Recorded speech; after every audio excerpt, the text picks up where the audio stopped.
ఛత్తీస్గఢ్లో మావోయిస్టులకు మరోసారి గట్టి ఎదురుదెబ్బ తగిలింది. సుక్మా జిల్లాలో భద్రతా బలగాలకు మావోయిస్టులకు మధ్య జరిగిన ఎదురుకాల్పుల్లో 16 మంది మావోయిస్టులు మృతి చెందారు. 2 జవాన్లు గాయపడ్డారు. స్థానిక గోగుండా కొండపై మావోయిస్టుల కదలికలున్నాయన్న సమాచారంతో పోలీసులు కోంబింగ్ నిర్వహించారు. ఈ క్రమంలో మావోయిస్టులు తారసపడి కాల్పులు జరపగా పోలీసులు ఎదురుకాల్పులు జరపడంతో 16 మంది హతమయ్యారు. కెర్లాపాల్ పోలీస్ స్టేషన్ పరిధిలో కాల్పులు చోటు చేసుకున్నట్లు ఉన్నతాధికారులు వెల్లడించారు. ఘటనా స్థలంలో AK-47 rifle, self loading rifle, INSAS rifle, .303 rifle, rocket launcher, barrel grenade launcher, పేలు పదార్థాలతో పాటు భారీగా ఆయుధాలను స్వాధీనం చేసుకున్నట్లు చెప్పారు. District reserve guard, DRG, central reserve police force, CRPF బలగాలు ఈ ఆపరేషన్లో పాల్గొన్నట్లు తెలిపారు. ఇరు వర్గాల మధ్య కాల్పులు కొనసాగుతున్నట్లు తెలుస్తోంది. ఛత్తీస్గఢ్లో ఈ ఏడాది ఇప్పటివరకు జరిగిన వేర్వేరు ఎన్కౌంటర్లలో 132 మంది మావోయిస్టులు మృతి చెందారు. మరోవైపు ఛత్తీస్గఢ్లోని బీజాపూర్ జిల్లాలో మావోయిస్టులు దుశ్చర్యకు పాల్పడ్డారు.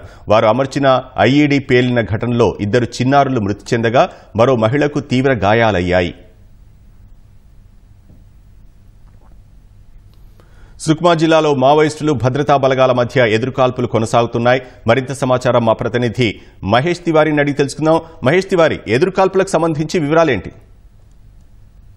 సుక్మా మనం చూస్తే మావోయిస్ట్ ప్రాంతం ప్రాబల్యం ఉన్న ప్రాంతంలో సుక్మా చాలా పెద్ద ఎత్తున మావోయిస్ట్ ప్రాబల్యం ఉన్న ప్రాంతం అని దేశంలో ఒక గుర్తుంది. దానికి ఎక్కువ మావోయిస్టుల కార్యకలాపాలు ఆ జిల్లాలోనే కొనసాగుతూ ఉంటాయి.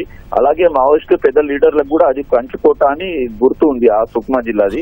అలాంటి ప్రాంతంలో మావోయిస్టులది ఒక పెద్ద లొకేషన్ ఉన్న సమాచారం SP కిరణ్ చౌహాన్ తెలిసిన తర్వాత ఆయనే DRG స్పెషల్ టాస్క్ ఫోర్స్ అలాగే సుక్మా పోలీస్ ఒక జాయింట్ ఆపరేషన్ లాంచ్ చేశారు. నిన్న సాయంత్రం నుంచి సెక్యూరిటీ ఫోర్సెస్ ఈ ప్రాంతంలో కొమ్మింగ్ ఆపరేషన్ చేస్తున్నారు. ఇవాళ తెల్లవారుజామున కేరళపాల్ అనే అడవి ప్రాంతం ఉంది. ఆ పెద్ద గుట్టలు ఉన్నాయి ఆ ప్రాంతంలో మావోయిస్టులకు చుట్టుముట్టారు. ఆ ప్రాంతంలో పొద్దున స్టార్ట్ అయిన ఎన్కౌంటర్ ఇప్పటిదాకా కొనసాగుతుంది.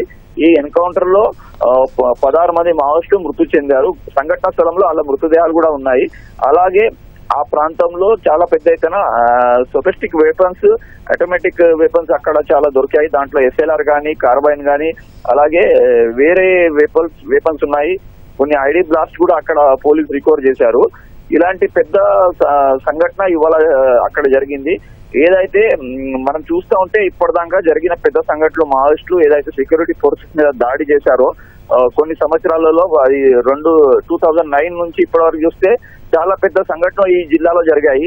అలాంటి జిల్లాలో ఇంత పెద్ద ఎత్తున మావోయిస్టులు మృతి చెందడం ఇది మొదటిసారి జరిగిన సంఘటన అని చెప్తున్నారు. ఈ ప్రాంతంలో ఇప్పుడు కూడా సెక్యూరిటీ ఫోర్సెస్ సర్చింగ్ ఆపరేషన్ చేస్తున్నారు.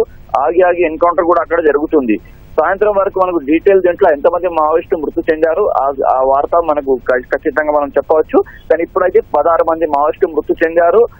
మావోయిస్టులకు పెద్ద ఎదురు దెబ్బ అని మనం అనొచ్చు. ఏదైతే అమిత్ షా, కేంద్రీయ గృహమంత్రి అమిత్ షా ఏదైతే చెప్పారు మార్చ్ 2026 వరకు మేము మావోయిస్టులకు ఇది చేస్తామని అమిత్ షా చెప్తా ఉన్నారు. దానికి అనుకూలంగా సెక్యూరిటీ ఫోర్సెస్ ఒక వ్యూహ రచనతోటి ఇలాంటి ఆపరేషన్ చేస్తున్నారు. దాంట్లో అలా సక్సెస్ జరుగుతున్నాయి. పోయిన వారంలో మనం చూసాం బీజాపూర్ జిల్లాలో 26 మంది మావోయిస్టులు మృతి చెందారు. అలాగే నారాయణపూర్ కాంకేర్ బార్డర్ లో 6 మంది, అంటే ఒకటే రోజు 30 మంది మావోయిస్టులు మృతి చెందిన సంఘటన జరిగి వారం కూడా కాలేదు. దాంట్లో ఇవాళ జరిగిన సంఘటనలో 16 మంది మావోయిస్టులు మృతి చెందారు. సెక్యూరిటీ ఫోర్సెస్ ఏ రకంగా ఒక వ్యూహ రచనతో ఆపరేషన్ చేస్తున్నారు మావోయిస్టులకు చుట్టుముట్టడానికి, వాళ్ళకు ఘేరావు చేస్తానికి. దాంట్లో వాళ్ళకు చాలా పెద్ద ఎత్తున సక్సెస్ దొరుకుతుంది.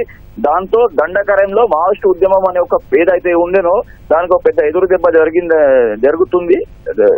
జరుగుతుందని మనం అనొచ్చు. ధన్యవాదాలు మహేష్ తివారీ.